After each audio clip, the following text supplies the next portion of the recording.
मित्रांनो, गेल्या 4 ते 5 दिवसामध्ये तुम्ही बघितलं असेल, की प्रत्येक सोशल मीडियावर Facebook असेल, Instagram असेल किंवा YouTube असेल, या प्रत्येक सोशल मीडियावरती सिया, केतन, चेतन या 3 व्यक्तींची चर्चा होत आहे आणि तशाच प्रकारच्या न्यूज देखील व्हायरल होत आहेत.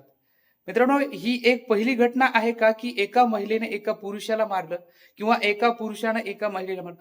अशा वास्तविकता असंख्य अशा रोज घटना घडत असतात. परंतु हे एक मोठ्या घराणं असल्यामुळे त्याचं जे काही व्हायरल न्यूज आहेत, ज्याचं काही त्याची करोडोची प्रॉपर्टी आहे, यावरून लोकांना याचं नवल वाटत आहे, की अशा प्रकारे कशा पद्धतीनं होऊ शकतो. यामध्ये चूक कोणाची आहे? मुलीची आहे, मुलीच्या आई आहे, की मुलाची आहे?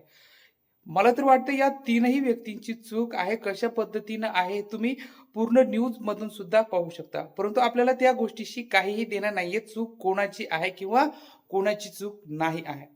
आता इथं जे आपले तरुण आहेत, त्या तरुणांनी एक गोष्ट लक्षात घेणं महत्त्वाचं आहे, की सध्याचा जो काळ आहे, तो खूप कठीण काळ असून ज्या काही मुली आहेत किंवा मुलं आहेत, त्यांचं जे काही धर्माप्रमाणे चालण्याचं जे काही वर्तन आहे, ते वर्तन खालवत चाललेलं आहे. कोणत्याही प्रकारचे संस्कार किंवा कोणत्याही प्रकारचे जे काही वागण्याच्या पॉलिसीज आहेत, त्या पॉलिसीज पूर्णपणे नष्ट झालेल्या आहेत.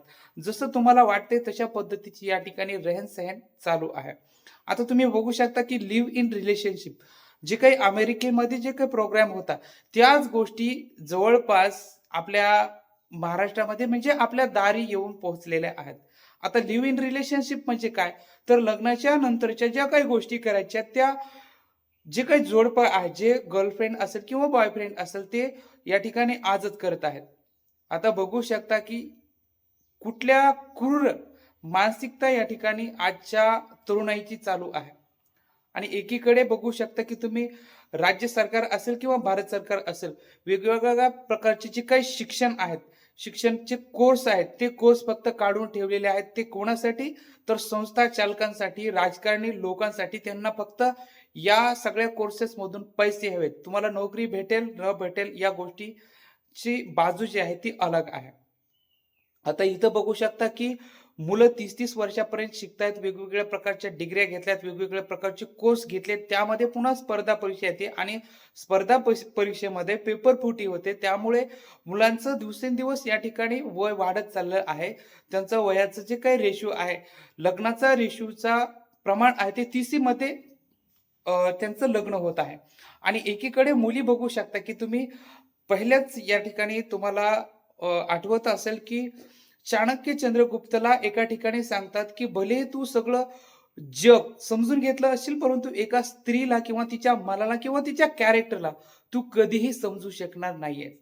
म्हणून बघू शकता, की स्त्रीला आपण कधीही समजू शकत नाही. जवळपास 9वी असेल, 10वी असेल किंवा 11वी 12वी असेल तिथपासून या ठिकाणी गर्लफ्रेंड, बॉयफ्रेंडचं कल्चर चालू आहे. त्याच्यानंतर मुली ज्या आहेत ते स्वतः या ठिकाणी बघू शकता, की महाराष्ट्रामध्ये जवळपास 70% मॅरेज जे आहेत ते लव्ह मॅरेज होत आहेत. अरेंज मॅरेज फक्त 30% राहत आहेत. आता यामध्ये असं झालंय, की मुलींचा टक्का कमी झाल्यामुळे आणि सोबतच्याच व्यक्तींसोबत या ठिकाणी लव्ह मॅरेज केल्यामुळे जे खरेच होतकरू मुलं आहेत, जे स्वतःच्या पायावर उभे आहेत, स्वतःचा काहीतरी बिझनेस उभा करतायत किंवा नोकरी लागल्यानंतर या ठिकाणी त्यांना लग्न करायचंय. ते बिचारे या आशेवर आहेत, की कुठेतरी आपल्याला चांगल्या प्रकारची मुलगी येईल आणि आपलं अरेंज मॅरेज होईल. आता याच्यामध्ये असं होतंय, की अरेंज मॅरेज करत असताना घरचे म्हणतात, की चांगल्या प्रकारची नोकरी आहे, तू कर, तुझं पहिलं प्रेम सोडून दे.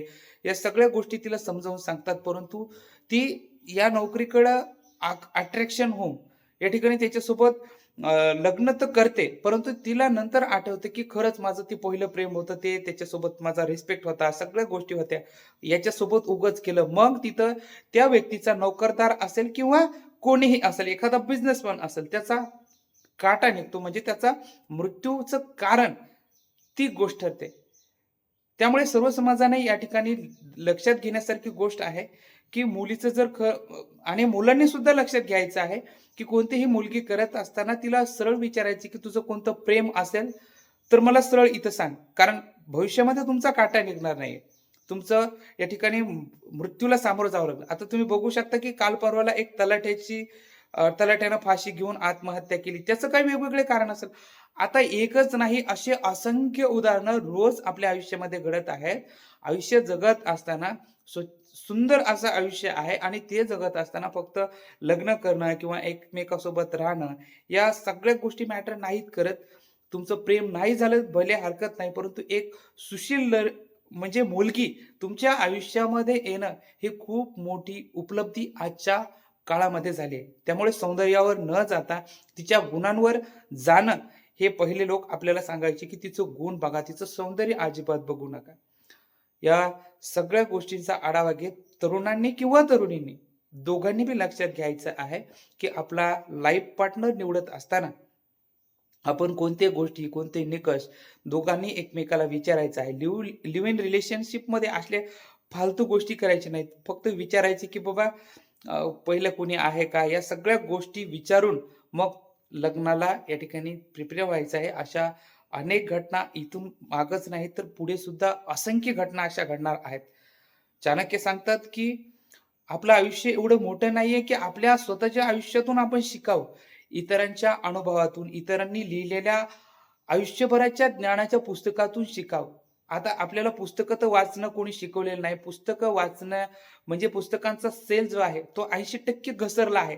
चांगले कादंबरी असतील किंवा चरित्र असतील, हे कोणीही आजकाल वाचत नाही. फक्त social media, YouTube, Facebook, Instagram आणि वेगवेगळे ॲप्स अशा पद्धतीनं जो काही कार्यक्रम चालू आहे, तो खूप येणारा काळ कठीण असल्यामुळे आपल्या स्वतःच्या आयुष्याकडे बघत आणि इतरांच्या अनुभवाकडे बघून आपण या सगळ्या गोष्टी शिकल्या पाहिजेत. मला तरी असं वाटतंय. तुम्हाला याबद्दल कमेंट्समध्ये काय वाटतं मला नक्की कळवा. धन्यवाद.